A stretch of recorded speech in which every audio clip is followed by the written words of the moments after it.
Hello students, I welcome you all to my YouTube channel एमामद study circle. आज की इस वीडियो में हम लोग क्लास 4 के लिए एक पोएम पढ़ने जा रहे हैं जिसका टाइटल है रॉबिन रेडब्रेस्ट। तो ये जो पंछी आपको दिख रहा है, ये जो बर्ड आपको दिख रहा है, यही रॉबिन है। तो आपकी पोइट्री में बताया गया है कि क्या आपने कभी रॉबिन को देखा है कि वो कैसा दिखता है? क्या आपने इसको अपने बालकनी में बैठे हुए देखा है? और इस पोइट्री को पढ़िए और समझिए कि एक रॉबिन कैसा होता है, ठीक है ना। तो हम लोग देखते हैं कि इस पोइट्री में रॉबिन के बारे में क्या क्या बताया गया है, और इस पोइट्री को लिखा गया है विलियम एलिंगहैम के द्वारा। तो चलो इस पोइट्री को हम लोग पढ़ते हैं। और इससे पहले कि पोइट्री को मैं पढ़ाना शुरू करूं और इसको एक्सप्लेन करना शुरू करूं, मैं आप सबसे रिक्वेस्ट करना चाहूँगा कि अगर आप चैनल पे नए हैं तो प्लीज़ उस रेड कलर के बटन को दबाकर चैनल को सब्सक्राइब कर लीजिए, है ना, ताकि मैं जब नेक्स्ट वीडियो अपलोड करूं तो उसको आपको नोटिफिकेशन काफ़ी ईजिली मिल जाए, अगर आप साथ में वो बेल आइकन भी प्रेस कर लेते हो तो। Let's start. Good by two summer, for summers nearly done. कहने का मतलब good by two summer, for summer is nearly done. हमारे ऑथर विलियम एलिंगहैम समर सीज़न को, मतलब गर्मी के मौसम को अलविदा कहते हैं, क्योंकि इस गर्मी का सीज़न अब लगभग ख़त्म हो गया है। शुरू के 2 लाइन में यही बताया गया है। नेक्स्ट लाइन देखते हैं। The garden smiling faintly, cool breezes in the sun. Smiling faintly कहने का मतलब यहाँ पे आपका ग्लॉसरी दिया गया है slightly, to a small degree. अब क्योंकि गर्मी के सीज़न ख़त्म हो गए हैं, इसीलिए बागीचे, जो गार्डन है, वो थोड़े से कम खूबसूरत दिख रहे हैं। अब बागीचे तो इंसान की तरह स्माइल करेंगे नहीं, वो सुंदर दिखेंगे, कभी कम सुंदर दिखेंगे, कभी बहुत ज़्यादा सुंदर दिखेंगे। तो जो गार्डन है, जो बागीचे हैं, वो अब थोड़े से कम खूबसूरत दिख रहे हैं, और सूरज की रोशनी के साथ साथ कूल ब्रीजेस, ठंडी हवाएं चल रही हैं। Our thrushes now are silent, our swallows flown away. अब देखो, थ्रसेस और स्वालोज किसको कहते हैं? तो यहाँ पे लिखा गया है थ्रसेस वो होते हैं, thrushes are the birds with a brown back and brown spots on their chest. उस तरह की बर्ड्स, मतलब वैसे बर्ड्स, वैसे पक्षी जिसके बैक जो होते हैं, जिसका जो पीठ होता है वो ब्राउन कलर का होता है, और जिसका जो चेस्ट होता है, उनके छाती पे ब्राउन कलर का दाग होता है, स्पॉट होता है, उसी को हम लोग थ्रसेस कहते हैं। तो ये एक बर्ड होता है। तो सिंपली थ्रसेस को हम लोग बर्ड समझ के चलेंगे, है ना। कैसा बर्ड? तो ब्राउन कलर का। और स्वालोज उसको हम लोग कहते हैं जो छोटे छोटे बर्ड्स होते हैं, small birds with the long pointed wings, और जिनके जो पंख होते हैं वो काफ़ी लंबे होते हैं, पॉइंटेड, नुकीले होते हैं। With a tail with 2 points, और जिनकी पूंछ होती है जिसमें 2 पॉइंट्स होते हैं, है ना, 2 निकली हुई पॉइंट्स होते हैं उनके टेल में भी, उसको हम लोग स्वालोज कहते हैं। तो ये थ्रसेस और स्वालोज भी ये बर्ड्स के कैटेगरीज हैं।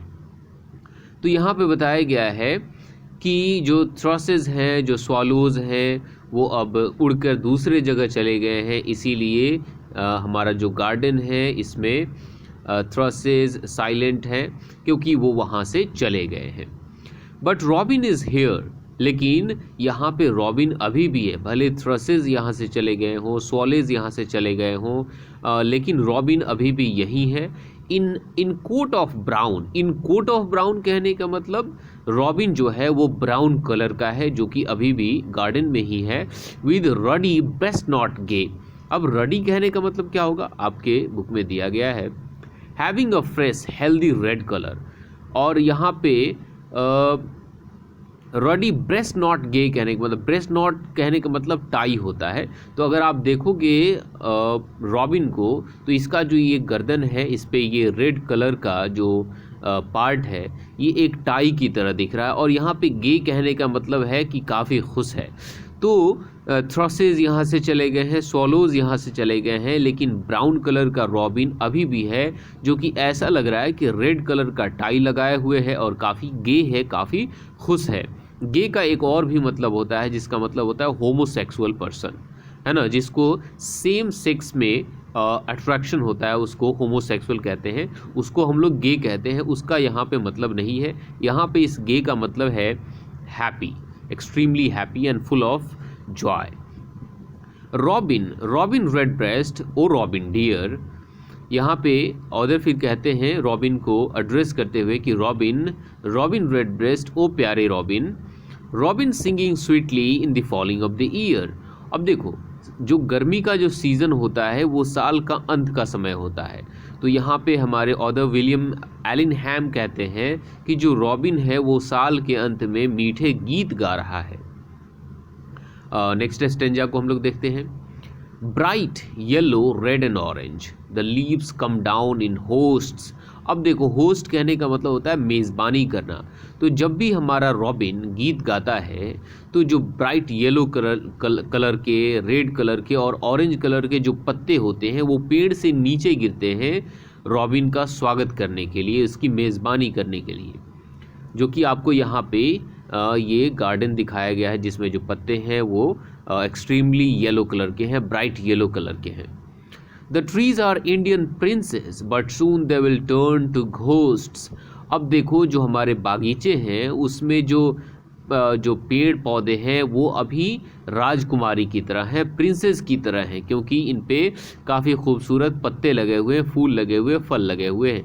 लेकिन तुरंत ये लोग काफ़ी वीराने में बदल जाएंगे। यहाँ पे घोस्ट कहने का मतलब ये लोग काफ़ी उदास हो जाएंगे जब इनके ऊपर से पत्ते सारे झड़ जाएंगे। The scanty pears and apples hang russet on the bough. अब स्कैंटी कहने का मतलब क्या होगा, आपके बुक में दिया गया है, टू लिटिल इन अमाउंट, बहुत कम मात्रा में, स्कैंटी उसको हम लोग कहते हैं। पियर्स मीन्स होता है नाशपाती, एप्पल्स मीन्स आप जानते हैं सेब, और हंग कहने का मतलब होता है लटका हुआ होना। रसेट और बो कहने का मतलब क्या होगा हम लोग देख लेते हैं। रसेट कहने का मतलब रेडिश ब्राउन कलर, हल्का रेड और ब्राउन कलर का जो मिक्सचर होता है उसी को रसेट कहते हैं। और बो कहने का मतलब होता है a large branch of a tree, एक पेड़ का एक बड़ा सा शाखा, उसी को हम लोग, डाली को हम लोग बो कहते हैं।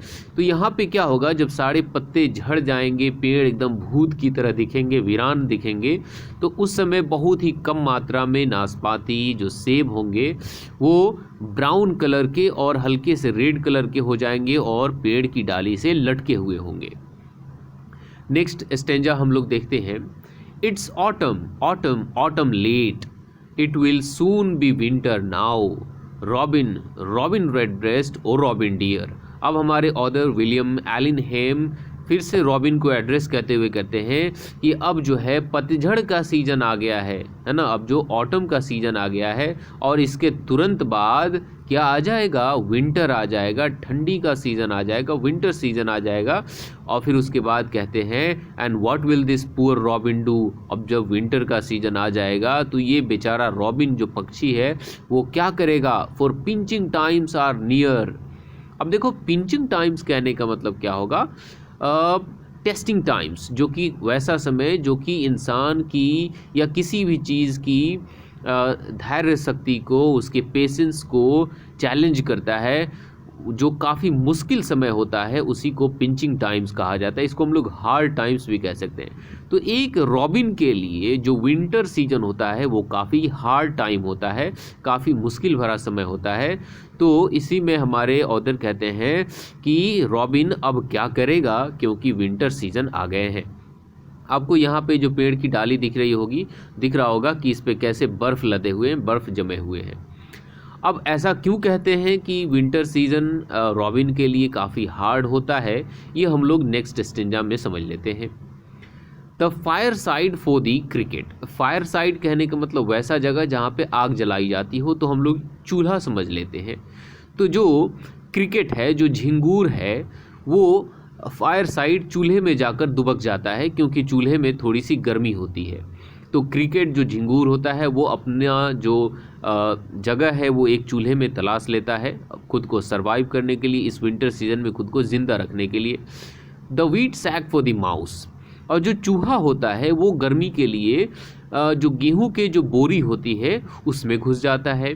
When trembling night winds whistle and mourn all around the house, जब रात को थरथरा देने वाली जब ये ठंडी हवा बहती है और घरों के चारों तरफ ये मौन करती है, गरजती है ना, तब जो क्रिकेट है वो चूल्हे में चला जाता है और जो माउस है वो गेहूं की बोरियों में घुस जाता है। लेकिन बेचारे रॉबिन का क्या होगा ये आगे बताया गया है। फिर आगे कहते हैं हमारे author, the frosty ways like iron, जो रास्ते होते हैं, जो सड़क होते हैं, वो जम जाते हैं और जम जाते हैं जैसे कि एक लोहा होता है। The branches plumed with snow, plumed with कहने का मतलब क्या होगा, यहाँ पे देखो डेकोरेटेड कवर्ड, जो पेड़ की जो शाखाएं होती हैं, जो डालियाँ होती हैं, वो बर्फ़ से लद जाती हैं। दिख रहे हो ना आपके बुक में, यहाँ पे ये दिख रहा होगा कि ये कैसे पेड़ की जो शाखाएं हैं, जो ब्रांचेज हैं, इनके ऊपर बर्फ़ लदे हुए हैं। तो यहाँ पे भी रॉबिन आकर नहीं बैठ सकता है क्योंकि चारों तरफ ठंड ही ठंड है। The branches plumped with snow, है ना, आलस in winter dead and dark. अब यहाँ पे अफसोस करते हुए हमारे ऑथर विलियम एलिनहैम कहते हैं कि बहुत बुरा हुआ आलस इन विंटर, जो कि डेड एंड डार्क होता है। विंटर सीजन, जो ठंडी का जो सीज़न होता है, वो काफ़ी मुश्किल भरा होता है। डेड एंड डार्क कहने का मतलब काफ़ी डरावना, काफ़ी मुश्किल भरा, a very challenging time, a very hard time. Where can poor robin go, कि आखिर हमारा बेचारा रॉबिन कहाँ जाएगा। Robin, robin red breast, O robin dear, and a crumb of bread for robin, his little heart to cheer.